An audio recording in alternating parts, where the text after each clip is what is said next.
వరుస పేలుళ్లతో పంజాబ్ దద్దరిల్లింది. 2 గంటల్లో 2 చోట్ల పేలుళ్లు చోటు చేసుకోవడం తీవ్ర కలకలం రేపింది. ఈ 2 ఘటనలు ఆర్మీ యూనిట్లకు సమీపంలోనే జరగటం మరింత ఆందోళనను రేకెత్తిస్తోంది.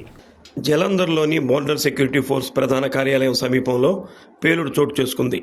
కార్యాలయం బయట పార్కు చేసి ఉన్న ఒక స్కూటర్ పేలింది. దీంతో పెద్ద ఎత్తున మంటలు చెలరేగాయి.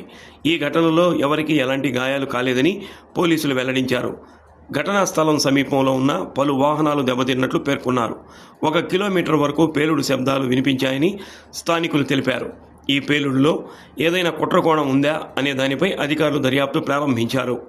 ఈ ఘటన జరిగిన 2 గంటల తర్వాత అమృత్సర్లో మరో పేలుడు చోటు చేసుకుంది. అటారీ రోడ్లోని ఆర్మీ ఖాసా కంటోన్మెంట్ పరిధిలో ఈ ఘటన జరిగింది.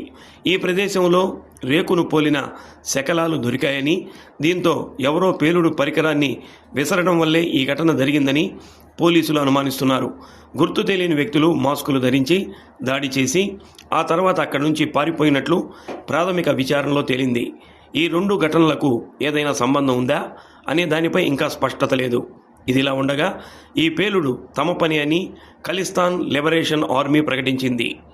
ఐఈడీతో బ్లాస్ట్ చేశామని, తమ మిలిటెంట్ రంజిత్ సింగ్ మృతికి ప్రతీకారంగా దాడి చేశామని అన్నారు.